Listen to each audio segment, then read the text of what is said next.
नमस्कार साथियों, मेरा नाम पंकज परमार। राज्य सेवा परीक्षा 2023 में एज ए डिप्यूटी कलेक्टर के पद पर मेरा चयन हुआ है। रणनीतिक 51 बैच मात्र 1499 में आपको उपलब्ध है। उसके अंतर्गत एक पार्ट है रट्टा मार सीरीज, जिसमें लगभग आपको 100 से 140 जो है रटने वाले टॉपिक आपको दिए जाएंगे, जिसमें उन तथ्यों और उन फैक्टों की ओर आपका ध्यान आकर्षित किया जाएगा जिनको आप रट के जो हमारा प्रीलिम्स है उसमें लगभग 5 से 6 नंबरों की लीड कर सकते हो। और आप विश्वास मानिए कि आपके पास अंतिम समय में जब रिवीजन करने के लिए कुछ नहीं रहेगा, तब आप रट्टा मार सीरीज के टॉपिकों को जो मात्र 1 से 2 पेज की पीडीएफ में आपको उपलब्ध हमारे टेलीग्राम चैनल पर मिलेगी, आप तुरंत उनमें से देखिएगा, तुरंत रिवीजन करिएगा। जब आपके पास बहुत सारे किताबों का जंजाल रहेगा, तब हमारी पीडीएफ आपका एक सहारा रहेगी, जिसके सहारे से आप 5 से 6 नंबरों की लीड कर सकते हैं। और साथ ही साथ में हमारी पॉकेट नोट सीरीज है, जिसको आनंद सर लीड कर रहे हैं। और आनंद सर के साथ साथ जो हमारी पूरी टीम है, वकुल सर, चेतना मैम, बलराम सर है ना, जो आपको विभिन्न पहलुओं के रट्टा मार सीरीज के साथ आपको दिखेंगे। और मेरे द्वारा डिजाइन की गई रट्टा मार सीरीज में आपको बहुत सारे मेंटर जिनके मैंने नाम लिए वो भी आपको मिलेंगे। साथ ही साथ हमारी एक सीरीज चल रही है जिसमें 10,000 एमसीक्यू जो लगभग 100 एफएलटी आपके बनेंगे। आप विश्वास करिए, उन 100 एफएलटी को जिन्होंने भी लगा लिया, आप एक दिन में 2 एफएलटी भी पूरा करोगे तो 50 दिन में वो एफएलटी आपको पूर्ण मिलेगी। और विश्वास करिए कि आप यदि उन एफएलटी को लगाओगे तो कैसे नेगेटिव मार्किंग से डील करनी है, कैसे उन क्वेश्चनों में हमको नहीं उलझना है जिसमें हमारा टाइम जाया हो रहा है। क्योंकि इस बार जो नेगेटिव मार्किंग है, आप मान के चलिए वो आपका 2 घंटे पूरा लेगी, है ना। तो कैसे उन सब चीज़ों से डील करनी है ये भी आपको सिखाया जाएगा। और रट्टा मार सीरीज में हम आगे की ओर बढ़ते हैं। आज हमारा जो टॉपिक है वो है स्मृतियाँ। स्मृतियाँ क्या है ना। स्मृतियाँ जो है तात्कालिक समय की सामाजिक, आर्थिक, राजनीतिक और धार्मिक, है ना, जो पहलू हमारे जो रहते हैं, है ना। स्मृतियाँ जो है इनसे तात्कालिक समय, जो ऋग्वेदिक काल, उत्तरवेदिक काल, गुप्त काल, मौर्य काल, इस काल के जो क्या है ना, इस काल का सामाजिक, धार्मिक, आर्थिक और राजनीतिक चिंतन आदि की क्या मिलती है, इन्फो हमको मिलती है, इन्फॉर्मेशन मिलती है। तो 4 चीजों की इन्फॉर्मेशन जो है, सामाजिक, राजनीतिक, आर्थिक और हमारा धार्मिक क्षेत्र जो हो गया। स्मृतियाँ जो है हिंदू धर्म के क्या है, हिंदू धर्म के कानूनी ग्रंथ है। कभी कभी हम हमारे अभी इंस्टाग्राम पे सुनते हैं कि मनुस्मृति एक कानूनी ग्रंथ है। ये कानून कहाँ से बना है, विधिक जो ज्ञान है हमको कहाँ से मिला है, वो हमें मनुस्मृति से मिला है। तो ये हमारे हिंदू धर्म के कानूनी ग्रंथ है। इसका एक हमारा फैक्ट हो गया, जानकारी हमारा एक फैक्ट हो गया। इसलिए इन्हें धर्मशास्त्र भी कहा जाता है। धर्मशास्त्र किसे कहा जाता है, तो उन्हें स्मृतियों को कहा जाता है, ठीक है ना। अब ये पद्य भाषा में लिखी गई है। गद्य और पद्य जब हम देखें, छंद और ऋचाओं में लिखी गई है ना। पद्य भाषा में लिखी गई है। तो 3-4 फैक्ट तो हमारे यही हो गए, है ना। इसका जो संकलन है विभिन्न कालों में, अलग अलग कालों में हुआ है। इन स्मृतियों का जो संकलन है विभिन्न कालों में हमको हुआ है, ठीक है ना। जो प्रमुख स्मृतियां है उनके नाम आप यहाँ पर देखिए कि कौन कौन सी स्मृतियां है। क्या पता अगर वो एक ही क्वेश्चन में 4 स्मृतियों के नाम दे दिए और 3 उसमें स्मृतियां और एक जो है आरण्यक हो, है ना, या फिर कुछ और हो, उपवेद हो। तो उन सब चीजों की आपको जो स्मृतियां है इनके नाम आपको याद करके रखने हैं, है ना। तो मैं 3-3 के नाम एक साथ आपको याद करने वाने की कोशिश करूंगा। जो पहले तो 3 याद आपको नाम रहेंगे वो कौन कौन से है। हमारी मनुस्मृति सबसे पहली जो ये स्मृति है वो हो गई। दूसरी कौन सी है, नारद स्मृति। तीसरी कौन सी है, याज्ञवल्क्य स्मृति। शुरू की 3 स्मृतियों के नाम आपको मुझे लगता है कि याद हो गए होंगे, याज्ञवल्क्य और नारद स्मृति, है ना। अगली जो हमारे ऋषि अत्रि, है ना, ऋषि अत्रि, विष्णु और हरित, ये हमारी 3 स्मृतियां हो गई, है ना। शुरू के 3 और बाद की 3 हमारी हो गई। पहली कौन कौन सी है, मनु स्मृति, याज्ञवल्क्य की स्मृति, नारद स्मृति। अगली जो हमारी स्मृति हो गई वो ऋषि अत्रि की स्मृति हो गई, विष्णु स्मृति और हरित स्मृति हो गई, है ना। ये हमारी 6 स्मृतियों के नाम, शुरू के 3 और बाद के 3, ठीक है ना। अब अगले जो हमारे 3 जो है, ऋषि अंगिरा, यम और कौन कौन से हो गए, शुरू के 3 हो गए, बाद के 3 हो गए, फिर अगले 3। अब 9 स्मृतियों के नाम हमको याद हो जाएंगे। तो यम, अंगीरा और ओसानस्य, है ना। ये नाम थोड़ा टिपिकल है, इसलिए मैंने इस पर थोड़ा सा रेस्ट करा था, ताकि आपको अंगीरा और यम के नाम याद हो जाए और ओसानस्य के भी नाम याद हो जाएंगे, ठीक है ना। शुरू के 3 हमारे कौन कौन से हो गए, मनु स्मृति, नारद और याज्ञवल्क्य, है ना।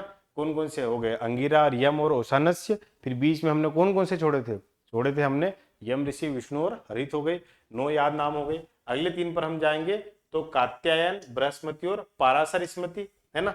अगले 3 पर हम जाएंगे, कौन कौन से होंगे, कात्यायन, यम और पाराशर स्मृति, ये हमारे हो जाएंगे। ठीक है, टोटल कितनी हो गई, 12, कात्यायन, बृहस्पति और पाराशर हो गई। फिर आती है व्यास, दक्ष और गौतम, है ना। व्यास, दक्ष और गौतम हमारी ऋषि हो गई। फिर ये सब ऋषियों के नाम पर ही, जिन्होंने इनको करा है उनके नाम पर ही मैक्सिमम मिलेगी। व्यास, दक्ष और गौतम ऋषि हो गए। फिर उसके बाद कौन से ऋषि, वशिष्ठ, आप, स्तंभ और समर्थ हो गई। ऋषि वशिष्ठ, आप, स्तंभ और समर्थ हो गई, है ना। फिर उसके बाद हमारी जो ऋषि वशिष्ठ, आप और समर्थ हो गई। फिर हमारी बचती है, तो इसको एक ही साथ हम याद कर लेंगे पूरे पांचों के।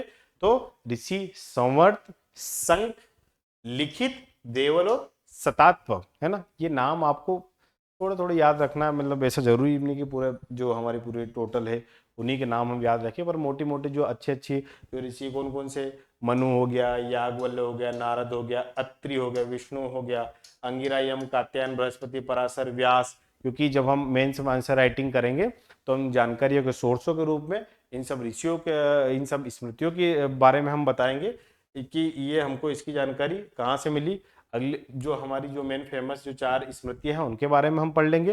पहला जो है वो कौन सी है, मनुस्मृति, सबसे फेमस हो गया, हिंदू धर्म ग्रंथ का सबसे अधिक प्रमाणित धर्मशास्त्र है। ये क्या है, हिंदू धर्म ग्रंथ का सबसे अधिक प्रमाणित धर्मशास्त्र कौन सा है, तो वो है मनुस्मृति है। इससे इसकी जो रचना कब हुई थी, शुंग काल में, है ना। इसके रचनाओं के बारे में हमको जानकारी मिलती है। सबसे प्रमाणिक जो धर्मशास्त्र है वो मनुस्मृति है। इसकी जो रचना हुई थी वो शुंग काल में हुई थी, और इसको भारतीय आचार संहिता, है ना, इसको भारतीय आचार संहिता भी कहा जाता है ना। कानून के जो मूल मूल जो तथ्य है वो हमें मनुस्मृति से भी प्राप्त होते हैं। अगला जो क्या है, याज्ञवल्क्य स्मृति, ये सबसे फेमस है। इसमें हमको क्या, इस स्मृति से हमको जानकारी क्या मिल रही है उसको हमको ध्यान रखना है। याज्ञवल्क्य स्मृति क्या है, ये स्मृति मनुस्मृति की तुलना में संक्षिप्त और सुव्यवस्थित है। मनुस्मृति बहुत ही ब्रॉड और बहुत ही ज्यादा उसमें जानकारियों का विस्तरण है। इसमें क्या है, सबसे संक्षिप्त और सुव्यवस्थित है। इसमें हम मूल मूल जो जानकारी है उसकी हमको प्राप्ति मिलती है ना। तो जैसे मनुस्मृति में विधवा स्त्री को उत्तराधिकार के विषय में मौन है ना, कि विधवा स्त्री का उत्तराधिकार, बोले ठीक है ना, उत्तराधिकार के विषय में मौन है, पर इसमें मूल रूप से उसकी जानकारी हमको मिलती हो कि याज्ञवल्क्य स्मृति में विधवा स्त्री को संपत्ति में, है ना, जब हम विधवा स्त्री को संपत्ति में प्रथम स्थान प्रदान किया गया था। जब गुप्त काल की सामाजिक व्यवस्थाओं के बारे में पढ़ते हैं और उसमें जब महिलाओं की स्थिति के बारे में पढ़ते हैं तो उसमें लिखा गया है कि प्रथम बार उल्लेख याज्ञवल्क्य स्थिति को जानकारी का सोर्स बनाते हुए कहते हैं कि विधवाओं को भी संपत्ति में मतलब हिस्सा प्रदान किया गया, ये जानकारी हमको मिलती है। अगला हमको क्या मिलता है ना, याज्ञवल्क्य स्मृति में दृढ़ क्रीड़ा को राज्य नियंत्रण में रखकर एक इनकम का सोर्स बनाया गया है कि जब भी मेले वेले आयोजित किए जाएंगे तो उसमें ध्रुव क्रीड़ा और मल्ल युद्ध किया जाएगा और उसको देखने वाले लोगों से हम उससे कर वसूलेंगे, ठीक है ना। अगली हमारी जो आती है ये भी गुप्तकालीन समय की है, नारद स्मृति। जब हम महाभारत काल में पढ़ते हैं तो जो ऋषि नारद थे उनके समय में लिखी गई थी। इस स्मृति को गुप्तकालीन माना जाता है। अभी मैंने इससे पहले आपको पूर्व में बोला गया था, इसमें जो नियोग प्रथा है, नियोग प्रथा को माना गया था। नियोग प्रथा में मतलब जब स्त्रियां जो अलग हो जाती थी, स्त्रियों को पुनर्विवाह की अनुमति भी मिलती है। ये इसमें जानकारी मान लीजिए थी। नियोगी जो है कि यदि पुरुष ने अगर उसको त्याग दिया गया तो नियोग हो, और जो पुनर्विवाह है उसको माना गया नियोग प्रथा की, मतलब त्यागी गई स्त्रियां भी पुनर्विवाह कर सकती है। और जो स्त्रियों को पुनर्विवाह की जो जानकारी मिलती है वो हमको नारद स्मृति में मिलती है ना। संपत्ति के अधिकार हो गए, नियोग प्रथा की जो जानकारी हो गई, पुनर्विवाह की जो जानकारी हो गई, दासों को भी मुक्त किया जा सकता है ना। इसमें दास प्रथा के बारे में भी उन थोड़ा लिबरल बताया है कि दासों को यदि उन्होंने अपना कर पूरा कर दिया है या फिर उन्होंने कुछ और काम करने लग गए तो आप दासों को इसमें मुक्त किया जा सके। जैसे हम पढ़ते हैं 7 प्रकार के दास, 15 प्रकार के दास।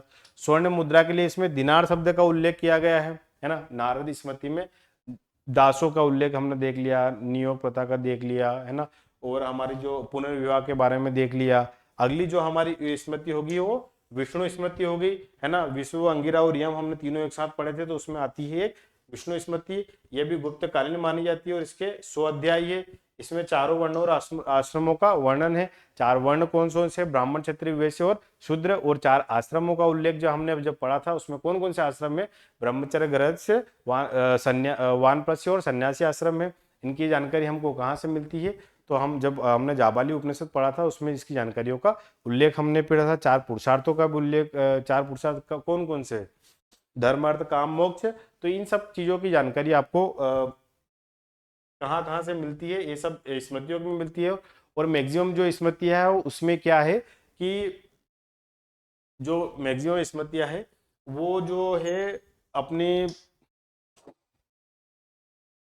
गुप्त कालीन में ही हुआ था। अब हमारा जो रणनीतिक 51 बैच है वो कितने का है, रणनीतिक 51 बैच का जो मूल विषय है आप उसके विषय में थोड़ा सा जानकारी कर ले कि एक्चुअल में ये है क्या रणनीतिक 51 में, है ना, कि आप यहाँ से लगभग 70 क्वेश्चन तो उठा लोगे। अगर किसी ने रणनीतिक 51 बैच ज्वाइन करा है तो 70 क्वेश्चन तो उस जो हमने टॉपिक बनाया है 51 टॉपिक, उससे ज्यादा ही उसमें से क्वेश्चन आपको देखने को मिलेंगे। अगला जो विषय क्या है कि मध्य प्रदेश का जो जीके का जो विशेष रिवीजन है जो हमारे बलराम सर कराएंगे, उसमें मध्य प्रदेश के लगभग 40 क्वेश्चन आपको आते हैं, तो आपको उसकी जानकारी मिलेगी।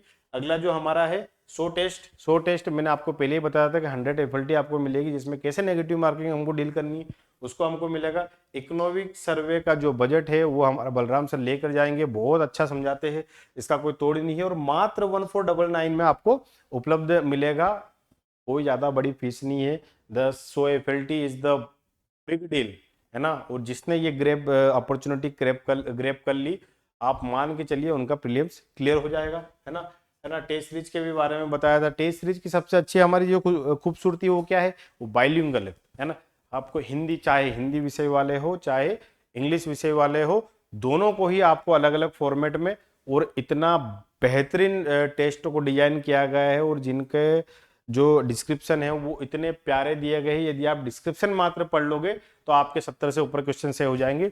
इसकी हम लोग मतलब आपको शुभकामनाएं देते हैं कि आप फटाफट ये हमारी जो टेस्ट सीरीज अभी जो लॉन्च होने वाली है उसको ज्वाइन करें। आप मान के चलिए आपको बहुत फायदा होने वाला है।